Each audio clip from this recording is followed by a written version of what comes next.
Hello dear filmovers, welcome to FilmHead, which will provide you all kinds of information about newly released movie on internet, Netflix, Amazon Prime Video, HBO Max, or any other OTT platform or in theater worldwide.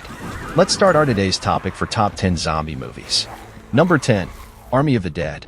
Snyder's drab horror thriller on Netflix follows a taut group of mercenaries as they penetrate a zombie-infested Las Vegas. A military truck and two newlyweds celebrating their nuptials while driving down a Nevada highway collide in a creative opening scenario in Army of the Dead. A bit of dialogue reveals that the convoy has recently come from Area 51 and that their undefined payload is so dangerous that their military-grade weapons won't make much of an impact. When the large container holding that deadly passenger is damaged, it opens, and the soldiers who survived the accident are pretty quickly turned into the undead before climbing a hill to set their sights on the city of sin, Las Vegas. Army of the Dead arguably has a gonzo excess, and a certain kind of end-of-the-world spectacle, maybe borrowed from Planet of the Apes, that could be down to the famous Vegas-scale replica of the Statue of Liberty.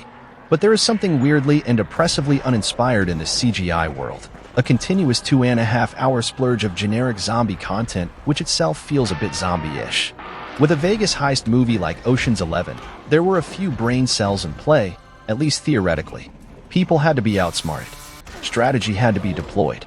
Double crosses had to be disclosed and apparent betrayals revealed to be part of the plan. Despite its remarkable length, Army of the Dead is a pretty deliberate, lean movie that effectively blends the heist genre with the zombie one. There's also a sense that Snyder is playing with political and topical themes without having much to say about any of them. Number 9. Dawn of the Dead. In the first moments of the narrative, Anna greets a small neighbor girl. The shot is kept a fraction of a second longer than seems normal as the girl skates away on her in lines, giving us the impression that something bad is going to happen to her. And does, as the next morning she attacks Anna's boyfriend, and Anna barely escapes with her life. After zombies roam the streets, newscasters fight hysteria, and neighborhoods burn, Anna eventually finds herself part of a small group in the local shopping mall. Things are looking bleak for humanity in this sequel to Night of the Living Dead. The infrastructure that makes our modern world function is breaking down. Citizens blockade themselves into fortified buildings while experts and leaders beg the populace to destroy dead relatives. Destroy them before they can arise as zombies. The movie consists mostly of dialogue and character scenes, alternating with violent attacks by zombies. The movie wisely doesn't give us too many of those scenes where one guy wanders off by himself when we're mentally screaming, "Stick together."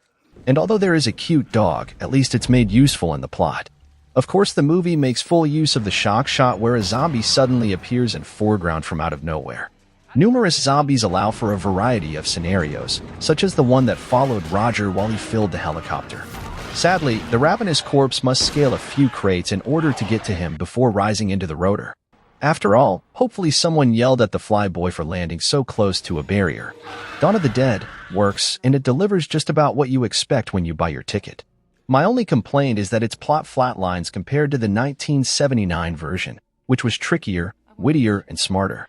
Romero was not beyond drawing comparisons between mall patrons and zombies. In the updated version, the mall merely serves as a convenient setting, but there are still a few Muzak-related jokes. Number 8. 28 Days Later. 28 Days Later is a zombie masterpiece film. Visually spectacular. This film is flawless in every way. It cannot be faulted. A highly contagious, aggression-inducing virus called the Rage virus is unleashed in Great Britain after an infected chimpanzee is freed from its cage in a laboratory in Cambridge by a group of animal rights activists. Within seconds of exposure after freeing the enraged chimp, one of the activists succumbs to the virus and immediately infects another. Over the following hours and days, it spreads rapidly and becomes an epidemic, resulting in total societal collapse. After liberating lab animals from their cages, activists discover too late that the creatures are infected with the anger virus, which makes them violent, ferocious killers. Humans are soon infected by the virus, and when Jim Killian Murphy, a man, awakens in an abandoned hospital and ventures outside, he discovers a desolate London. He discovers from ancient windblown newspapers about a virus that turned humanity against itself as he traverses Piccadilly Circus and crosses Westminster Bridge in a succession of startling scenes, both of which feature no other people in sight. 28 Days Later, which begins as a great science fiction film and continues as an intriguing study of human nature. Wandering London, Shouting for anyone else, he eventually encounters Selena and Naomi Harris and Mark, who have avoided infection and explain the situation. Darwinians will observe that a virus that acts within 20 seconds will not be an efficient survivor.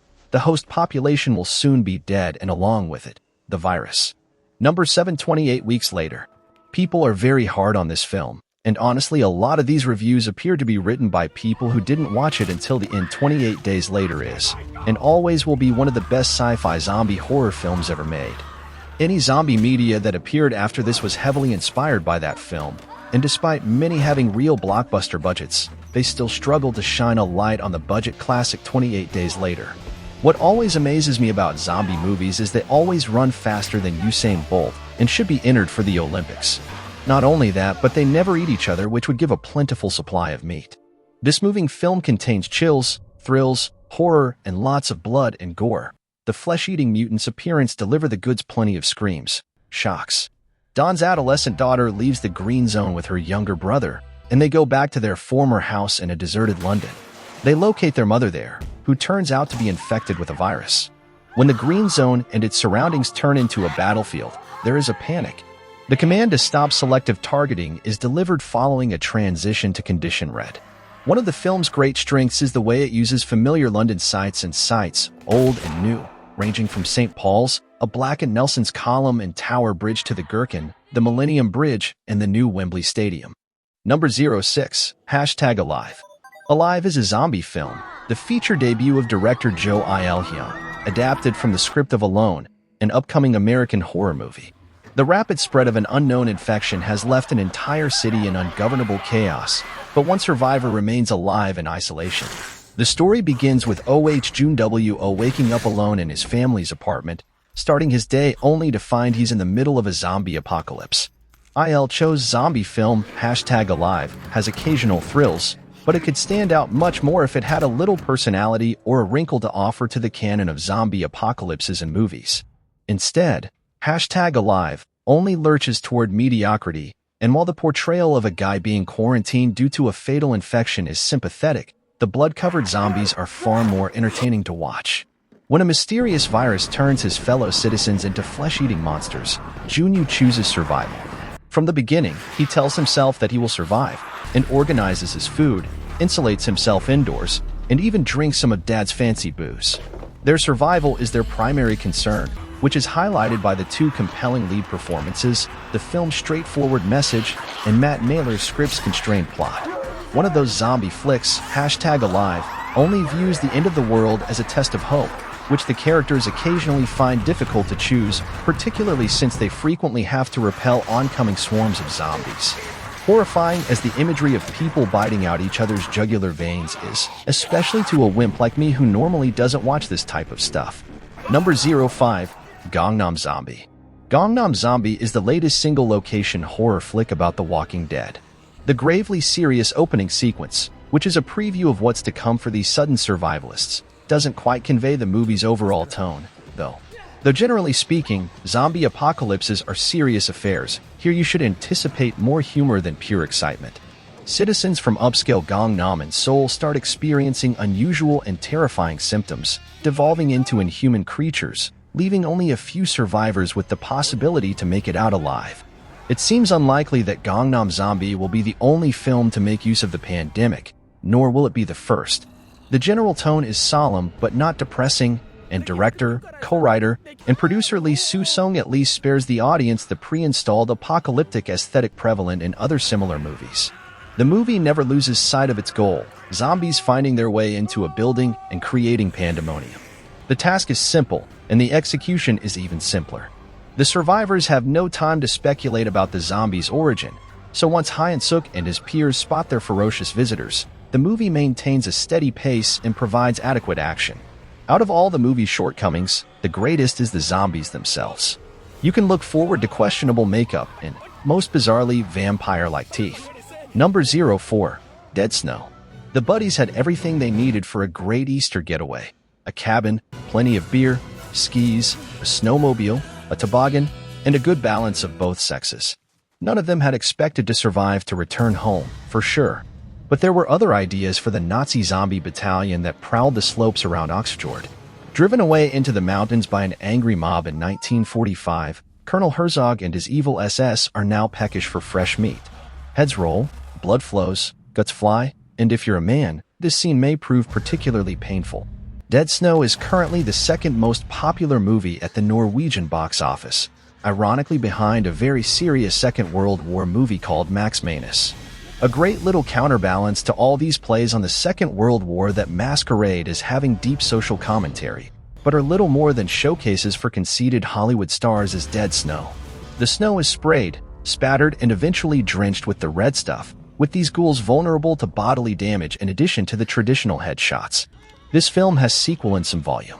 Dead Snow 2 is full of excessive and extremely grotesque zombie violence. It's definitely not a film for everyone. Dead Snow 2 picks up when it is nasty enough to be silly. Overkill is the nature of the film's Evil Dead. The fact that the zombie squad's members are ostensibly sympathetic would be a good thing, but they're so gawky and earnest that you keep expecting, nay, hoping that one of them gets dispatched by a brain-nibbling anti-Semite.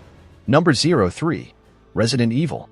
Resident Evil is a zombie movie set in the 21st century and therefore reflects several advances over 20th century films. For example, in 20th century slasher movies, knife blades make a sharpening noise when being whisked through thin air. The movie is Dawn of the Dead crossed with John Carpenter's Ghosts of Mars, with zombies not as ghoulish as the first and trains not as big as the second. There's so many twists and turns throughout too, with my jaw often being left wide open from shock. It never let up as to what was going to happen next, and a severe deviation from the plot of the games more than likely helped with this. It became its own beast. Resident Evil has total 6 volumes from Resident Evil 2002 to Resident Evil The Final Chapter in 2016. Alice, a project woman, is the main character of this film with fighting moment along zombies. Alice is not affected by zombie when they bite her. The characters have no small talk. Their dialogue consists of commands, explanations, exclamations, and ejaculations. Yes, an ejaculation can be dialogue. If you live long enough, you may find that happening frequently. Picking up after Resident Evil, Retribution, Alice, Milla Jovovich, is the only survivor of what was meant to be humanity's final stand against the undead. Now, she must return to where the nightmare began, the Hive in Raccoon City, where the Umbrella Corporation is gathering its forces for a final strike against the only remaining survivors of the apocalypse. Despite being called the final chapter, the end of the film inevitably leaves things open for further adventures for Alice. Number 02. World War Z.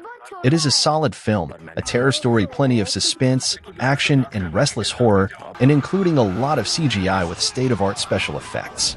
World War Z, in contrast, is just bloody eye and ear candy. I realize it's problematic to review a film on the basis of what it might have been, but when that same film substitutes a vision that's vastly less intriguing and original than the one offered by its source, it's a fair tactic. And what's on screen here is just another zombie picture, gigantic but otherwise unremarkable. In World War Z, Forster's close-up camera sways all over the place to create unneeded excitement.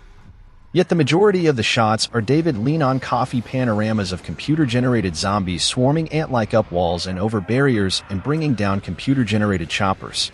The last set piece finds 3 people breaking into a lab that is taken over by a few dozen drowsy, inattentive flesh snatchers. It moves slowly. Everything is silent. It is terrible. It functions. You do not always get very far when you try to reinvent the wheel. Just take a look at the cool yet limited number of special zombies that frequently appear to shake things up. There's the poison-spewing gas bag that needs to be strategically killed from a distance and the pouncing lurker that picks off straying party members and must be knocked off by a teammate.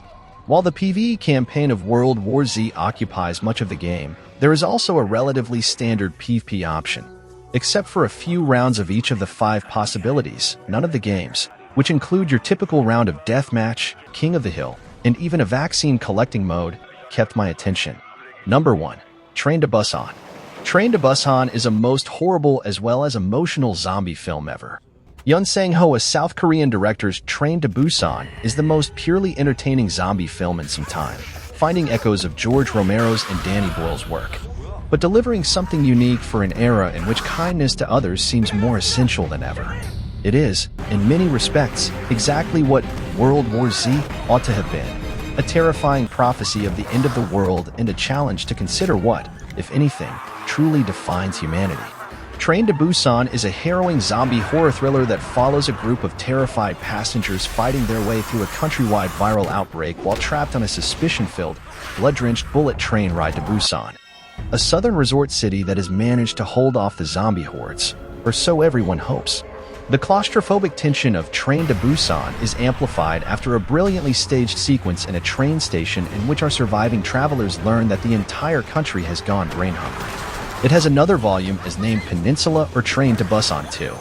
Interestingly, Peninsula isn't a straight-up sequel but rather a standalone movie that takes place in the same universe as the first film. So while there aren't any familiar faces returning from Train to Busan, there is plenty of zombie action and serious life or death stakes. Too quickly, Peninsula becomes another movie altogether when our heroes discover that there are a lot more than zombies left on this side of civilization. Peninsula is at its best when it's focusing on Yun's visual sense related to zombie action. The intensity of train cars filling with zombies that may then come tumbling through windows gave Train to Busan its energy, and Peninsula finds power in similar moments.